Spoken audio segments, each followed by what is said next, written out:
Welcome back to the DFS Sweatshop. I am your host, the DFS Jerusalem, and you can follow me, of course, on Twitter at DFS Jerusalem. Today, we're gonna be breaking down yesterday's MLB slate, talking a little bit about hits and misses, where we were, where we could have been, where we should have been, things we should have got right, things we got wrong, a little bit of all of that, man. And I pride myself on being an honest, transparent guy when it comes to DFS, especially, man. And I'm gonna open it up here on DraftKings, man. As you can see, I had about 50 invested in the late or in the main, and a little bit more than double that buy-in, so that was really good. I was very happy about that. My very best lineup finished in 5th place in the 2K pickoff single entry. Remember, I am a single entry guy, man. Get your single entry game up, bro. Get your single entry. You gotta play those single entries. And this is one of the lineups that I didn't have Chris Sale in it. Godley, Severino, Moreland. No, this is one. This was this one right here. Yeah, this one. Okay, bam. Yeah, this is one. This one didn't have. This one didn't have Chris Sale or Severino in it at all. I went Godley Wood here and was able to save a little bit. Man, I should have played Severino. Looking back on it, this would have been a money lineup had I played Severino. Sandy Leon, Matt Holliday, Sterling Castro. The Rutledge play was a really good one. Corey Seager with that walk-off knock. Corey Seager with that walk-off knock really helped this lineup out a lot. Brett Gardner, Hicks, and Judge. So this was a full, a Yankee stack, so to speak. This is one of my renditions of a Yankee stack. I had a 42nd place finish. I was pretty good. Finished with 174 points. Had Stroman there. Was a guy that I was very high on all day long. So I had some pretty decent finishes, man. Was able to a little bit more than double my buy-in. Anytime we can do that, that is a good night. Very pleased. I had some finished over the 100 mark that did not cash, and that kind of sucked. So my single entry game was not as tough as I wanted it to be. This should have been my main single entry lineup, that 5th place finish, man, at 188 points. So let's go ahead, man. We're going to open up. Of course, we're going to be working from RotoQL. I always throw this disclaimer out, man, and talk about it because, RotoQL is a very solid paid service. They have an optimization software that is first class, man. I really like it. I think it's one of the better sites. And if you, have the means to make it a part of your repertoire, man, I would suggest you do that. Also, man, I chopped it up like I do every day with the homie Rhino DFS. That's where I came up with some of the stacks that were very low owned. A lot of people did not want to play those guys, and we did talk about some of them in the group. We talked about Chicago White Sox as a stack that started out very good. But you know what about the White Sox that was really bad today is that base running was so horrible that they left a lot of runs on the field, man. I'm talking everybody getting caught stealing, guys overrunning the bases on hits. Like it was bad. I mean, they could have really blown the doors off of the Indians, man, and that just didn't happen because the base running was just so bad. It was bad. So let's go ahead and jump right in, man. This is the early slate. It's a 8-gamer. First pitch goes out at 1:05. We're gonna be looking at this because the first class is really about pitching. Okay, like I really do not get into the actual batting part of my lineups until the lineups come out. Like I have a soft idea of what teams I'd like to stack, but it really doesn't come all together until we get those batting orders. And it was kind of tough for us today because a few of the batting orders didn't come out until well after lineups had already locked. So Mark Davis, what's up, big homie? So let's go ahead and jump right in, man. First team we've got, or the first game we've got is my New York Yankees, who hung up a ton of runs yesterday against the Baltimore Orioles. You've got Kevin Guzman and Domingo German. I'm going to go over to DraftKings just to be sure that these are going to be the correct pitching plays, because sometimes RotoQL can be behind in their updates, and you end up not having guys that you should have had. So Q Dub just joined us, man. What's happening? I see Chris Archer there. Oh my goodness, you know what time it is with that. So we got Kevin Guzman. Chad Green is who we got for the New York Yankees, for my New York Yankees. So we can go ahead and dismiss this Domingo German guy. Uh, I'm gonna think about playing anybody against the Baltimore Orioles, man. They have just been bad, man. Looking at, I mean, 27.4% K rate, 180 ISO here, 302 WOBA. The Orioles have just been playing bad recently over the last 14 games. And, without Machado in the lineup, I definitely think that anybody, any pitcher that is worth his weight in salt, man, is something that you can look to play against the Orioles now. The biggest question of the slate is going to be, can the Yankees repeat that performance from yesterday? And most assuredly they can. Most assuredly they can. But what we got to wait on is to see if those batting orders are going to come out. Now, do we think that the Yankees are going to go out and score 16 runs again? No, I'm not going to be chasing that. But we can look for some solid performances from a lot of the Yankees bats.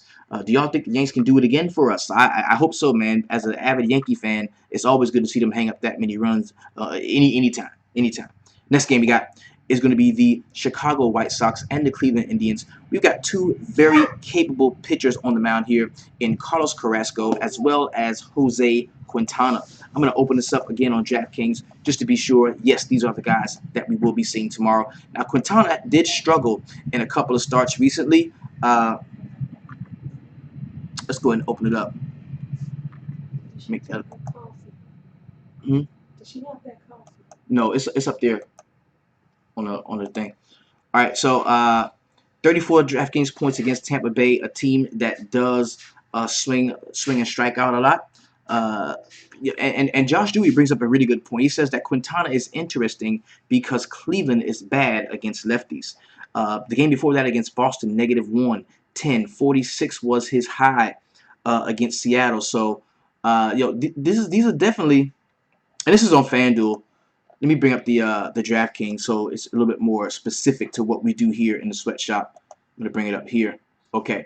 19.2 against Tampa Bay, -6 against Boston, 2 against Arizona, 28. So this is a guy that recently has not been very good. People are not going to want to play him at 7.9K. I think he is playable. When we talk about what Josh talked about just now with the Cleveland Indians not being so great against left-handed pitching. Then we've got Carlos Carrasco, a guy that has definite 10K upside, has been struggling of late in the last 3 or 4 starts. 1.5 against Kansas City, 26 against Oakland, 11 against Cincinnati, 4.85 against Tampa Bay. Both of these guys, I think, deserve consideration here. I really do. 8.5 run total. We got 13-mile-per-hour wind headed out toward right field. I'm sorry, that is a train. I live on the wrong side of the tracks. I would not look to attack Carlos Carrasco with some of those White Sox bats the way we did yesterday when we talked about our White Sox stack. But you know what? Man, no, I can't. I can't. I can't play those White Sox backs against Carrasco. Carrasco's a guy that I do like. I do like Carrasco. Now, when it comes to playing guys against Jose Quintana, yeah, I can do that. I can most certainly do that. And once the batting orders come out, we're gonna get a little bit more in depth there as well. So I do like Quintana some. I love Carlos Carrasco. He's a guy that has struggled with controlled issues recently, but at 11.5K. With the type of upside that he has against the White Sox, taking a look at them, they're 6th in the league right now in K rate, 27.3% K rate, 145 ISO here with a 309 WOBA. Definitely an attackable roster. Definitely an attackable roster here. So I am so sorry about this train coming through, man. This is like pissing me off. I'm sorry. Off to the YouTube cats, I'm sorry. The Facebook people, they work with me. They understand this. But I'm sorry, everybody on YouTube. Okay, now the train's gone. Let's get back to business. So we're gonna see where they rank, man. Where the White Sox rank league wide in team WOBA here. 19th in the league in team WOBA at 309. Team ISO, they are a team that does not hit for a ton of power. You see them down here at 21st over the last 14 games with a 152 ISO. Not something. This game is a complete bat fade. Yeah. And to me, I just don't see the value in playing bats from this spot. I just don't. 8.5 run total, 13-mile-per-hour wind. You've got some really good pitching on the mound. I would take my chances with the pitching. The next game we got is the Oakland Athletics and the Tampa Bay Rays. This game also, first pitch goes out at 1:10. You got the homie Chris Archer. Play him. Play him. Hey, you know how I feel about Chris Archer, man. Come on now. 8-run total here.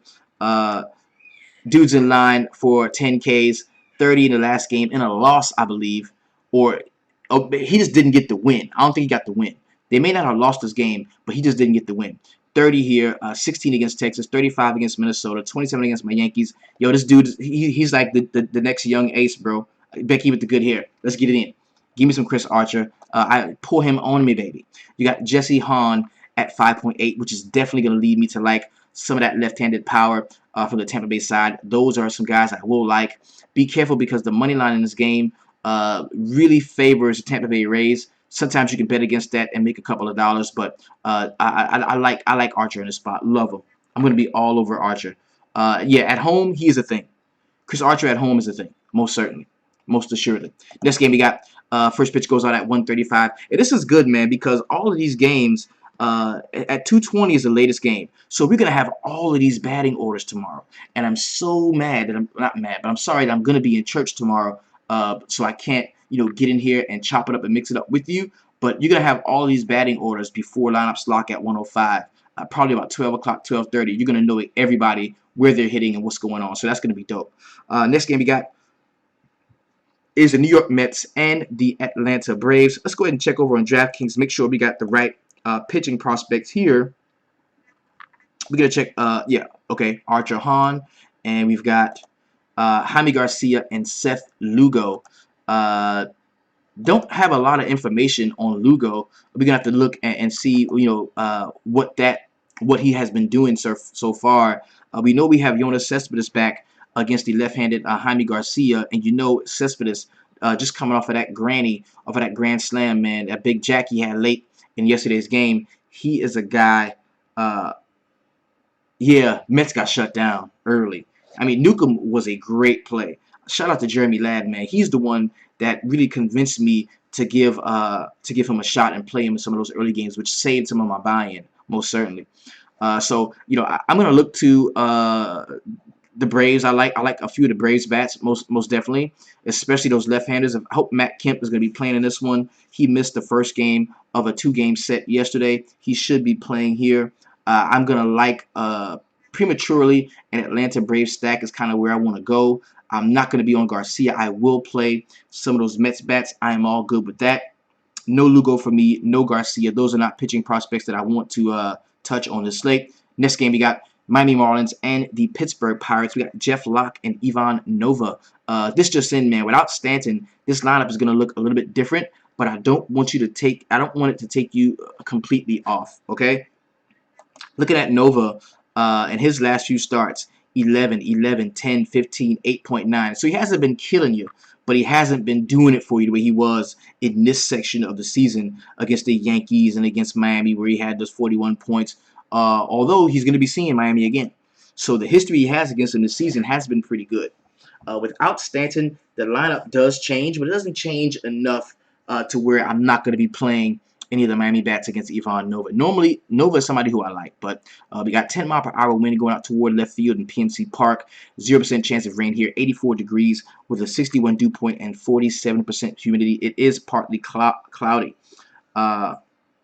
Yeah. Nova is a decent option, but in this spot, he's just not somebody who I can play. And I love the fact that we're going to see Miami as sort of an underdog, which would probably decrease the ownership on a lot of those cats, especially once we get the actual word that Giancarlo Stanton is probably going to go on some 10-day DL or is just not going to play in this game. He got hit on the wrist by a four-seam fastball yesterday and was immediately removed from the game. Pinch run by Ichiro Suzuki. So I don't think we're going to be seeing him. So I do like some of the Miami bats. I will have a very light exposure to some of that right-handed power that we will see from the Pittsburgh. This could be a game stack, bro. I'm just throwing it out there. This could be a game stack. Next game we got is the Los Angeles Angels of Anaheim and the Houston Astros. Jesse Chavez, 6.6. And David Paulino. Last time I think I played Paulino, man, 9.35. I played him during the 17 0.4 against Minnesota, and he's not horrible. He's not horrible, and we still don't expect to see.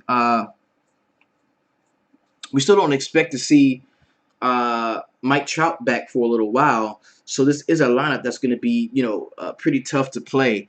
The only exception is when you get Cameron Maybin batting lead off. That dude is a monster leading off, man. I always love to play Maybin when I know he's leading off. That has not been the case for a lot of games over the last few, but he did get like a spot start the other day and took over for Andrelton Singleton in that leadoff spot and had a very good game. So if he's batting leadoff against Polino, I think that's the guy that I'm going to be going to. I like Cole Calhoun, even though he's priced up a little bit. I could play a couple of these bats. Jesse Chavez, not a guy that I particularly love. 15 and 18 in his last 2 starts, very decent. He had that one negative game against the Miami Marlins where they lit him up. And he's been fairly consistent just in regards to not getting blown up. Okay? So gonna hit you on the PayPal probably Monday or Tuesday. Galen, man. Galen Van Zant had a nice one, man. Shout out to the homie. Galen Van Zant had a nice one, bro. That's good for you, man. You deserve it, bro. Most definitely. So I think we can play a few of these guys against Chavez. 9.5 run total. I'm all for it. I've got no problem there. Next game we got is the Philadelphia Phillies and the St. Louis Cardinals. We got Aaron Nola and Adam Wainwright. Let's go to DraftKings just to be sure these are in fact, yes, the guys that we got. Nola is a guy I like. I like Nola. 28.4 fantasy points away in his last start. I'm looking at his road splits, and he's not horrible away. He's not bad on the road. You look at him home, man. He's had some tough starts at home. Well, two home games. One is 20 and one is 8.7. He's not horrible away. I kind of like Aaron Nola. Nola is a value to me. I like him. I think I can get with Nola tomorrow. And there's 14 mile per hour winds in Busch Stadium. We know the Cardinals are at home, but taking a look at what the Cardinals have done recently, man, they're not a team that strikes out a ton. They're 13th in the league in K rate at 22.1%. But look at the ISO, man, 143. Look at the WOBA, 292 over the last 14 days. That's not good, bro. And that makes Nola a guy that I can play. Taking a look at Adam Wainwright at 8.1K, negative 12 in his last start against Cincinnati. They blew him up. That was a big game for the Reds that day. 25 against the Dodgers, 29 in Colorado. That was a good one there. So he's been pretty consistent in the last 5 games, save that one start against Cincinnati. But I think for the money, my discount would be going. With Nola, and I'm gonna tell you, I'm gonna take it a step further. Okay, I'm gonna take it a step further. Adam Wainwright, for what he can do, and for what he has been this season, I'm gonna go out on a limb, and I'm gonna call him this slate's pivot pitcher. This is a guy that if you're not playing him, I would suggest you attack him. The one thing that is going against him is going to be run support. I don't think he's going to get a ton of run support. But if you're not playing Wainwright, I think you should be playing some Philadelphia bats. I'm talking about Hernandez if he's in the rotation, Abdul Herrera, Tommy Joseph, Mikael Franco, Saunders. You should give these guys some play. Nola was better last season. However, he's underpriced and playable, coming from Quinn Williams. Q-Dub, I agree with that totally. But I think Adam Wainwright is going to be like the swing play of this slate. The guy that if you're not playing him, you should have guys against him. It's not going to be enough to say, hey, I'm just not going to play Wainwright. You know what I mean? Josh Dewey says, don't attack Wainwright tomorrow. And I am, just because you said that. Last game on the slate is going to be the Colorado Rockies and the Chicago Cubs.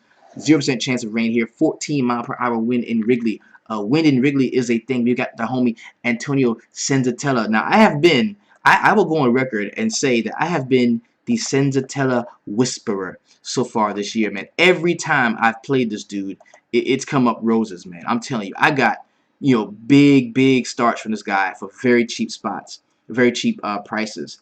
And you know what? I'm not feeling him tomorrow. I'm not. I think I was a day early on that Chicago Cubs stack. I think everybody was a day early on that Chicago Cubs stack. I think what happened yesterday is going to curb the enthusiasm of a lot of people when it comes to the Chicago Cubs. We're going to see these guys favored. They're going to be favored at home against the Rockies with Senzatella, a rookie pitcher, and Jake Arrieta is going to be like one of their better pitchers on the slate. 20, 21, 19, 25 in his last 4 starts. Very good. Do I want to play him against the Rockies? Probably not. Probably not.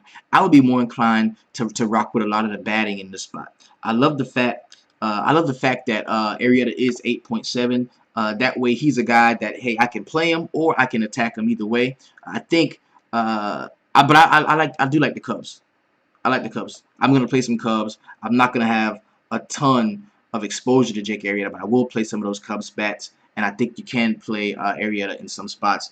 However, that's going to be the gamble. If you play Arrieta, you fade the Rockies, or if you play the Rockies and you fade Arrieta. So he's going to be one of those swing guys as well. So taking a look at the pitching, the early pitching prospects for this slate, highlighted the guys that I kind of liked, and it's going to be, of course, my number 1 play. Of course, everybody's number 1 play should be Chris Archer. You got Carlos Carrasco's a guy that's in play. Maybe some Jake Arrieta. Quintana is in play for us. The cheapest guy we got is Aaron Nola. So those are going to be the 1, 2, 3, 4, 5 guys that I kind of like. The 5 guys that I like today. Those are going to be the guys that I like, and I'm going to have different variations of those guys. So we got to get the pitching right. That's where it all starts. Okay, we've got to get that pitching right. And since well, let's go ahead and take a look at the let's go ahead and take a look at the main slate, because we do have I think like 7 more games or something in the main slate. An afternoon, so afternoon, 4 o'clock afternoon. Let's go ahead and check this out. Okay, and we're gonna roll through briefly, with some of the pitching here. You've got, let's go on DraftKings, make sure we're all good here. And the reason why I do this, man, is because it's tough to try to make bad air lineups or try to fill out the batting portion of your lineups. It's pointless to try to do it before the orders come out, because batting orders is essential, bro. You got to know where guys are hitting. You've got to. Oh, it's a Scherzer slate. Scherzer, Robbie Ray, Paxton, Pomerantz, Chase Anderson. Yo, pitching is going to be nice in the main, y'all. Sunday main at 4 o'clock. Pitching is going to be nice. Let's go ahead and dive into it, bro. Let's look at it. All right, so Chris Heston, Matt Cain, no. I want no part. Okay, so I got Matt Cain and Nick Turley here. Yo, yeah, I want no part of that. Matt Cain, 0.05, 714, negative. No, I want none of that. There's some great pitching on this thing. We don't have to waste time here. In San Fran, it's going to be tough. In my opinion, it's going to be tough to take the ball out of the park there, even though it's a 17-mile-per-hour wind. But there will be some bats that we're going to like once the batting orders come out, especially, in my opinion, from the San Francisco side. Scherzer has been the biggest lock the last few times. That's most certainly true, coming from Josh Dewey. Next game, we got Texas Rangers and the Washington Nationals. We got Max Scherzer at $13K. Damn, that's that Westbrook pricing right there, man. That's priced up, bro. You gotta have nuts to get Scherzer today. You gotta be on him. And I love the fact that he's an ace, and I definitely think that we can play Scherzer while attacking the Austin Bivens Dirks. Most certainly, I've got no issue there. I will be playing some Scherzer tomorrow. Next game, we got the Milwaukee Brewers and the Arizona Diamondbacks. You got Chase Anderson and Robbie Ray. This should be a good one. Robbie Ray is priced at $12K. And let's look at his last 4 starts, man. 36, 46, 35, 30. Now, he is really good away. Really good away. I mean, he's good at home. He's decent at home, but he's a lot better away. And the fact that you see Robbie Ray at the crib kind of is taking me off him. I don't want to play Robbie Ray. I would much rather spend up the extra grand and go ahead and grab Scherzer. before I would play Robbie Ray. Chase Anderson, not a guy that I love, especially against the Arizona Diamondbacks. These guys have been litty, but I will attack Robbie Ray with a couple of spots from yeah, I want to attack Ray at home. I want a piece of that. I'm tired of Ray being shitty at home and me just fading him and not playing bats against him. I think I'm gonna change that trend where I will be playing a couple of bats here against Robbie Ray. I've got no issue doing that. Okay. Next game we got is the Cincinnati Reds and the LA Dodgers. You got Hyun-Jin Ryu at 6.9, very good price on him. Tim Adelman at 6.3. Let's go ahead and open up Ryu and take a look at what he's been doing. 11, 17, 12. Yes, dude's in play, bro. Dude's in play. Ryu's in play. He's in play. He hasn't been great. He hasn't been prolific, but he's in play. Tim Adelman, the righty, very solid start. Two of his last three. 28 against St. Louis, 12 against Toronto, 27 against Philly. I think that stops. The Dodgers are woken up just a little bit. I think I'm going to play some of those Dodgers bats. I love to play lefties, Dodgers lefties against right-handed pitching, so I've got no issue there. Looking at the next game is going to be Toronto Blue Jays and the Seattle Mariners. We got J.A. Happ and James Paxton. This is a tough matchup, man, because it's going to be a tough choice either way. Because the Toronto Blue Jays, the bats have woken up some. They're not a team they're fairly disciplined at the plate. In the last few starts, man, 22nd ranked in K percentage, 19.9% K rate, 197 ISO, 341 WOBA. Not a team that I would want to attack. As a matter of fact, I think I can play some of these guys against Paxton. Paxton might be that swing guy in the late slate. You know, the guy that if you're not playing him, you better play some bats against him because this could go either way, man. Paxton is very tough. He's been very good lately. Over the last few spots, 12, 26, 16, 34, 9, 38, 32. So either the dude is scoring like 30 points or 16. You know what I mean? So he's a guy that you can definitely keep your eye on, and I think he can be the swing guy for this for the 4 o'clock slate. You got J.A. Happ, who has had some decent starts this year, 24 in his first one, but just not enough for us to get behind him in this spot, especially against the Seattle Mariners team that can hit for power.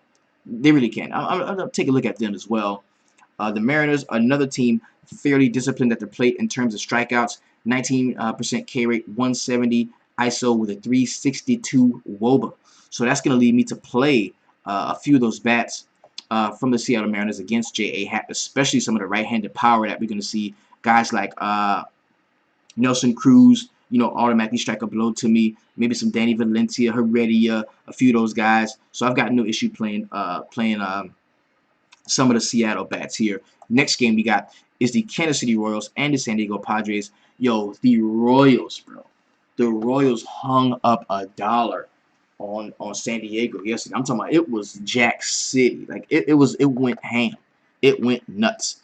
And let's take a look on DraftKings. Make sure we have the correct pitching. We got Lamet and Jake Junis.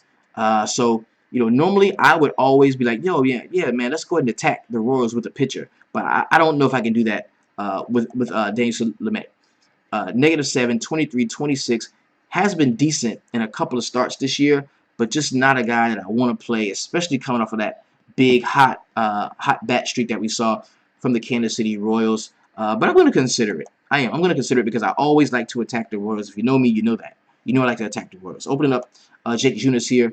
-10, 9.7 his last 2 starts. Definitely an attackable pitcher. I will have some exposure to a couple of the San Diego bats, especially a guy like Will Myers may not be in the rotation, but if I get Ryan Schimpf in here, I'm gonna play Ryan Schimpf against Jake Junis. Most certainly. Josh Dewey says he likes Lamet, and I think I'm gonna take a look at him as well because you got to pay down that starting pitcher too if you want to pay up for a guy like Scherzer. So you're gonna need somebody under 7K to match with that to get your pitching down over on DraftKings. Most certainly. Last game we got on the slate is the Detroit Tigers and the Boston Red Sox.